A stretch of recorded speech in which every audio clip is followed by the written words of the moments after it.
I'm back. Mr. Clarke's back. Time to take a look at the Johnson administration.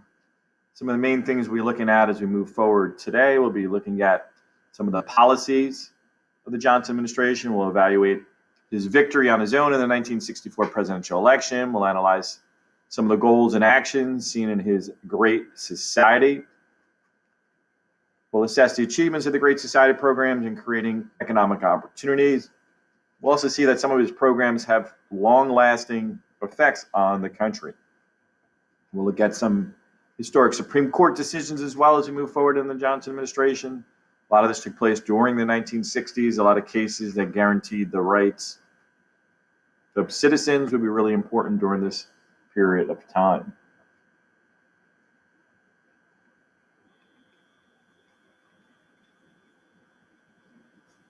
Okay, question one. What events in Lyndon Johnson's early life helped to shape his belief about how the presidency should be?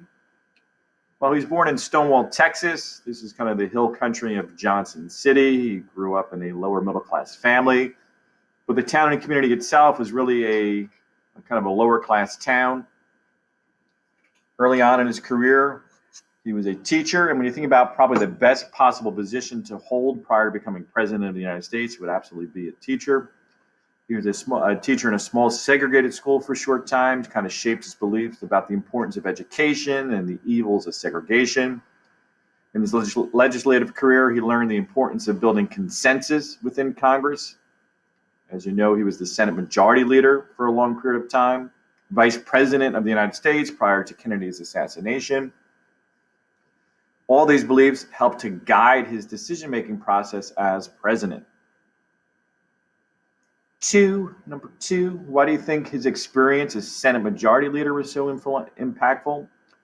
He was adept at avoiding conflict, working out compromises. He knew how to build consensus and support for bills. And he was very well respected in the Senate. He had a lot of allies there. So when he became president, he would call upon a lot of these allies as he moved forward with ideas for the country. So it was important to understand the leadership within our own country. And the Senate Majority Leader in the United States today is a Republican Senator, Mitch McConnell from Kentucky.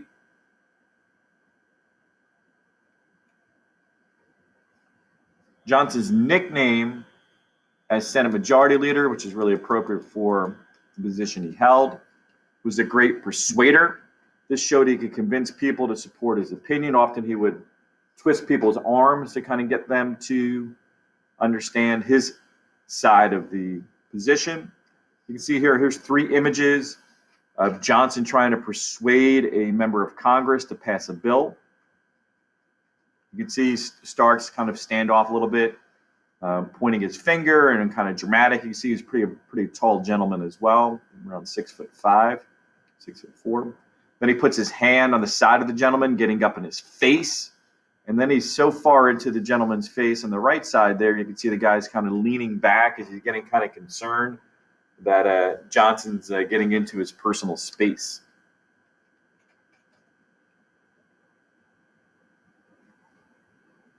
As we know, Johnson became president. He was sworn in shortly after the assassination of John F. Kennedy on November 22nd, 1963. He was actually sworn in as president of the United States aboard Air Force One at 2:38 p.m. on the flight back to Washington, D.C. The First Lady of the United States, Jackie Kennedy, as well as Johnson's wife, Lady Bird Johnson, were next to him when he got sworn in. Johnson made some immediate promises in the aftermath of Kennedy's assassination. He promised to honor JFK's legacy in his speech before a joint session of Congress in 1963. He promised to sign into law a comprehensive civil rights bill. This was something that Kennedy had proposed prior to Kennedy's death, but could not get passed because of all the segregationists who were still in Congress from the South, primarily Democratic senators from the South.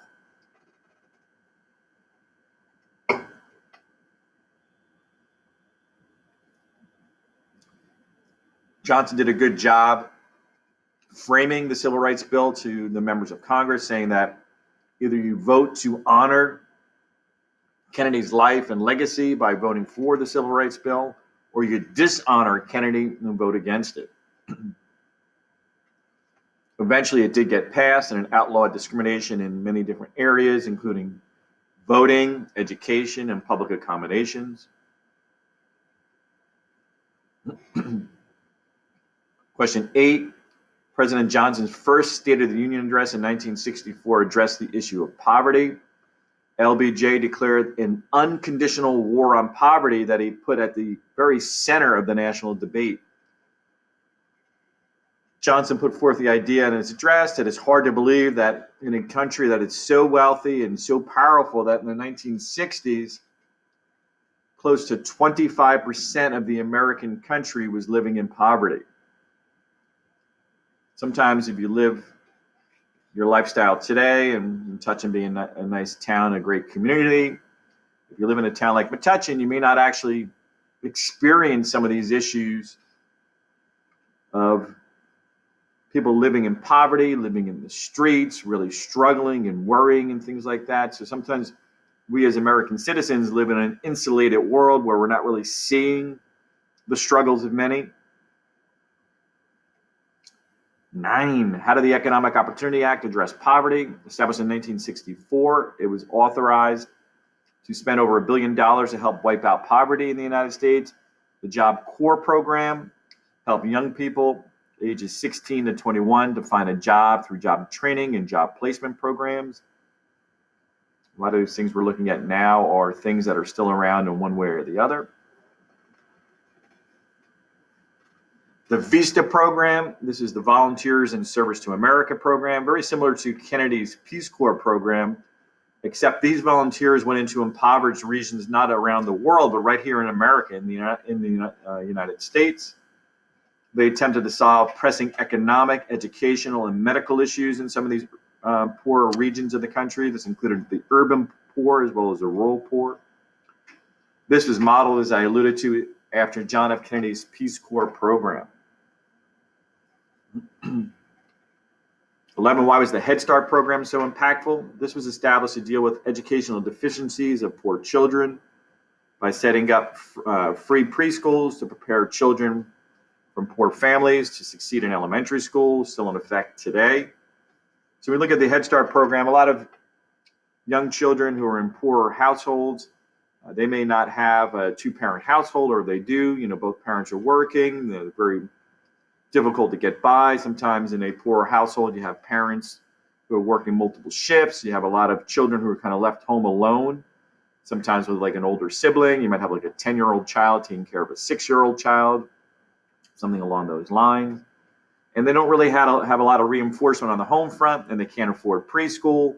So as a result, a lot of these poor children go to school as kindergartners and first graders and really are far behind, let's say, a middle-class child who might have much more in the way of opportunities to attend preschool or even get attention from parents who have more time to spend reading to their children and helping them, let's say, learn the ABCs and their numbers and things like that.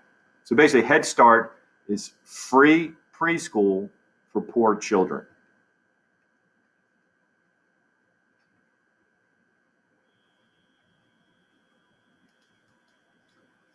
Okay, question 12 deals with the candidates for president in 1964. For president, Lyndon Johnson is running on his own for the first time.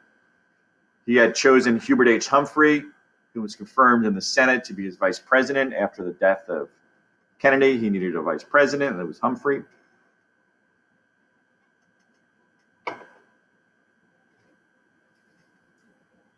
Republicans nominated the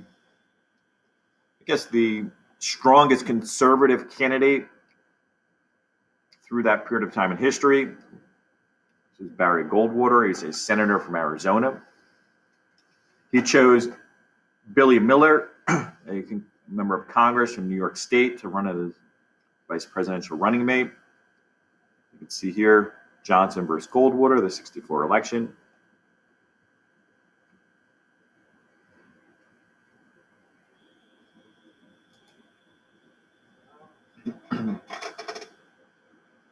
Looking at Johnson versus Goldwater, Johnson believed in creating a great society through federal programs designed to improve education and stop poverty. Barry Goldwater argued that the federal government should not have any role in addressing issues of racism and poverty. Johnson was kind of like a hands-in do everything you can, traditional liberal, to help out citizens within the country. Goldwater, hands-off approach. Government should stay out of the affairs of citizens. Other themes for the election in 1964. Obviously, there's growing concerns at this point in time about another Asian conflict, potentially in Vietnam. The war on poverty, which is what Johnson had declared in a dramatic speech to the country. Civil rights issues continue to be a challenge for the country. Barry Goldwater was portrayed by the Johnson administration and Democrats. This is kind of like the caricature that they had of him, being a trigger-happy Republican who might use nuclear weapons or weapons of mass destruction on Vietnam if we did get involved in the war.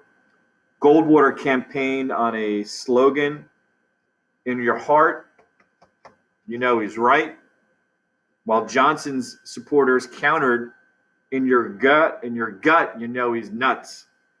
So those are the kind of the things that you might see in campaign ads, and TV campaign ads are getting more and more used during this period of time. You look at campaign ads during this period of time. A very famous TV commercial aired in 1964. Some consider it to be the very first modern and impactful campaign ad. Showed a little young child, little girl, a big cloud exploding behind her, the child kind of disappearing. It's nicknamed the Daisy ad, and one of the most famous ads in election history. And it really portrayed Goldwater as being a threat to the country from a weapons standpoint of potentially using a nuclear weapon in Vietnam or somewhere else around the globe. So why did LBJ win in 64? Well, in honor of John F. Kennedy, and also because Goldwater was perceived to be a right-wing extremist. Johnson won an overwhelming victory. Very rarely does any presidential candidate in history get 60% of the popular vote.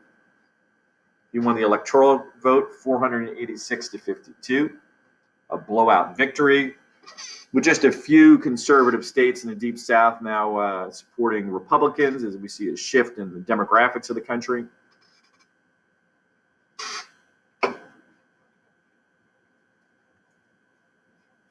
'16, what are the results of the 64 congressional elections give Johnson more confidence? Well, the Democrats widened control of both houses of Congress, the Senate and the House of Reps. This gave him much larger mandate moving forward. A mandate is a position where you believe that the majority of the country supported you, so you have more justification for enacting your policies. 17, explain Johnson's Great Society plan. This was Johnson's vision of the more perfect and equitable society he believed the United States could and should be.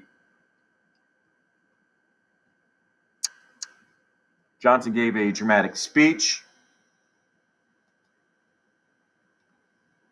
He gave this speech in 1964 at the University of Michigan on May 22nd. Here's a little excerpt from his speech. The challenge of the next half century is whether we have the wisdom to use that wealth to enrich and elevate our national life and to advance the quality of American civilization.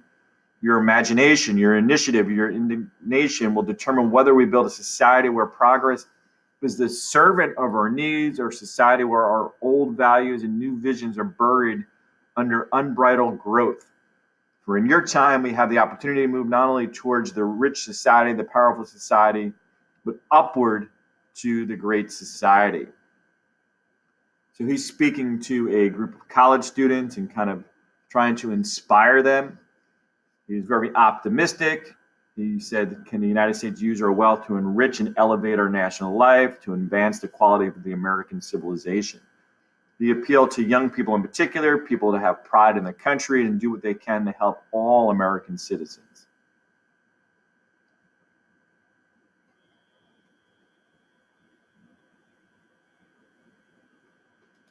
Look at some additional Great Society programs as we move forward. 19, what two programs were established to help provide health care coverage for the elderly and less fortunate? Why are they historic programs?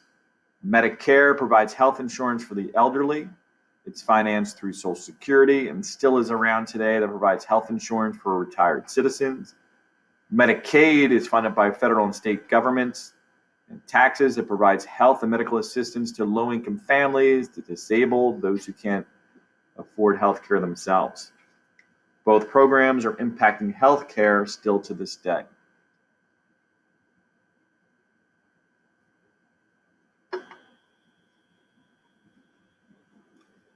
In addition to the Head Start program, what are some other educational programs Johnson signed into law?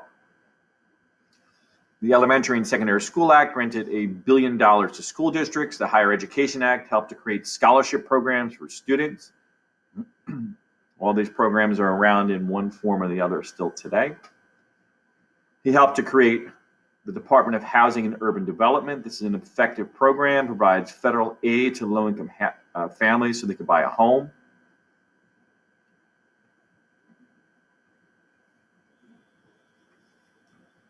Why did President Johnson see the need for a new law about immigration? What was the goal of the new law? What impact did it have?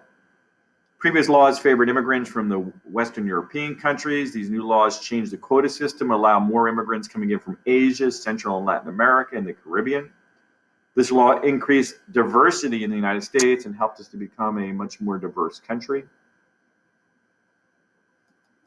Now we're going to look at some Supreme Court decisions that took place during the Johnson administration. First of all, anytime you see a name before the court, so the Warren Court means that this is the Chief Justice Earl Warren's court, and so any decision that's rendered during his time as Chief Justice is referenced as the Warren Court. In contemporary society, we have the Roberts Court.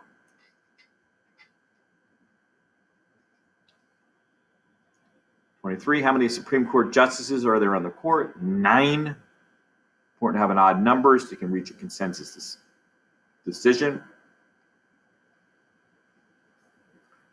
The Chief Justice is really an important position in our country because it's a lifetime position. So when you have a Chief Justice of the Supreme Court, they can serve 30, 40, 50 years on the court, and they go through many, many different presidential administrations, and therefore sometimes even have a greater impact on the country than would a president who can serve a maximum now of 8 years, or technically 10 if they ascend to the position as being formerly vice president, and they can run for 2 more terms as long as it's not greater than 10 years as president. Kind of a technicality. I didn't want to be inaccurate there.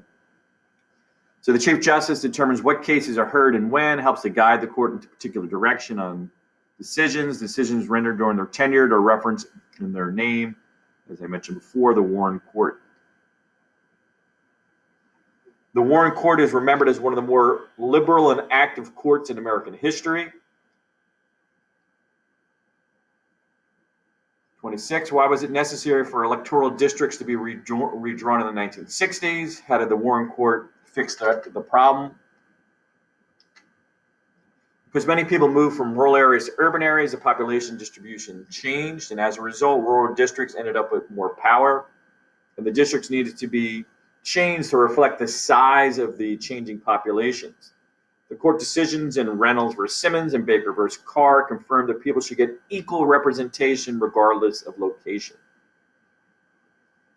So in 2020, after the 20 election, because of the census that was taken in 2020, congressional districts will be redrawn for the 2022 congressional races, and obviously subsequent elections after that through 2030. 27, explain the impact of the Tinker versus Des Moines school district decision. Why was this important? How does it affect schools or free speech today? Well, I just made mention of this one because obviously it does impact you as a student in high school. This decision was important because it extended constitutional rights to free speech and nonverbal gestures, such as symbolic actions against the Vietnam War. For example, wearing a black armband to school. Today, this decision protects symbolic protest as well as school demonstrations. 28. The 1963 Supreme Court case of Gideon versus Wainwright. This established all citizens, regardless of their wealth, have a right to legal counsel and legal representation if accused of a crime.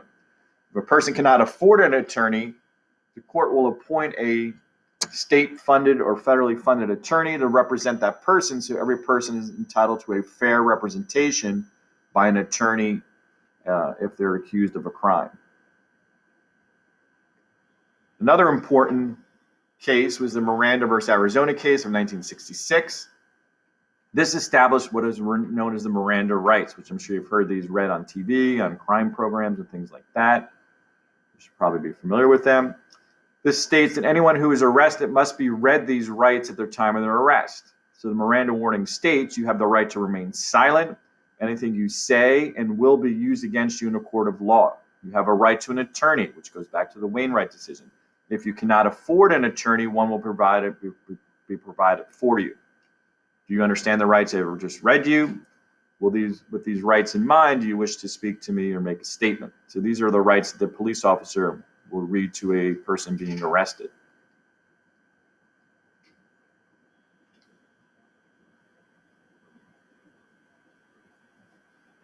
30, why was the issue of school prayer a divisive one? Explain the arguments on both sides. Well, prayer in schools touches on the division between church and state, or the separation of church and state, and the question of how people want their children to be raised. People opposed to prayer in schools believe that church has no place in education, and that's the law today. People supporting prayer in schools were offended by the decisions of the Warren Court, and they viewed them as anti-religious. So today, obviously, there's a distinctive separation between religion and public education. 31, and the impact of the Warren Court. What is the central idea did the authors convey about the Warren Court? So basically, the Warren Court made many decisions to protect people's rights by extending those rights of freedom of speech and protecting the rights of the accused. These rulings favor the individual over the interest of the government and the justice system. Lesson reflection. Why do many historians consider Lyndon Johnson to be a strong liberal president? When you look at some of his accomplishments, these include Medicare and Medicaid, which really is important in terms of helping out in regard to access to health care for all citizens. Social welfare programs provided help for those who were impoverished, including his war on poverty. Educational spending, including the Head Start program, which can help poor families and children get literally a head start on education. And of course, the Civil Rights Bill. I hope you enjoyed our discussion on many of the accomplishments of the Lyndon Johnson presidency. And until next time, Mr. Clarke is out.